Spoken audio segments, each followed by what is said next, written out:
తెలుసు కదా movie review. Movie చూశాక నా ఎక్స్పీరియన్స్ అయితే it's a decent film. Movie యొక్క మెయిన్ పాయింట్ అయితే నాకు చాలా ఇంట్రెస్టింగ్ గా అనిపించింది. ఈ పాయింట్ తోనే మూవీలో ఒక మంచి కాన్ఫ్లిక్ట్ బిల్డ్ చేశారు.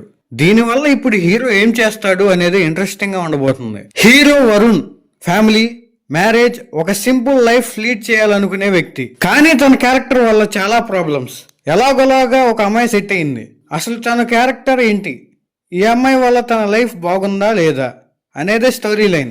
ఇక మ్యూజిక్ బై తమన్ పర్లా బానే ఉంది. ఈ మూవీ యొక్క ప్రొడక్షన్ డిజైనింగ్, సినిమాటోగ్రఫీ ఈ మూవీకి ఒక బాలీవుడ్ లవ్ స్టోరీ ఫీల్ తీసుకొచ్చింది. Direction and screen play by Neeraja Kona. It's a good item from her. మూవీకి మైనస్ విషయానికి వస్తే వరుణ్ క్యారెక్టర్ కొంచెం సైకోయిష్ గా ఉంటుంది. ఈ క్యారెక్టర్ కొంతమంది ఆడియన్స్ కి నచ్చకపోవచ్చు, ఏంట్రా ఇది అని ఫీల్ అవుతారు. ఇక యాక్టర్స్ పర్ఫార్మెన్సెస్ విషయానికి వస్తే సిద్ధు యాజ్ వరుణ్ ఒక 25% డిసప్పాయింటేజ్ చేశారు మనల్ని.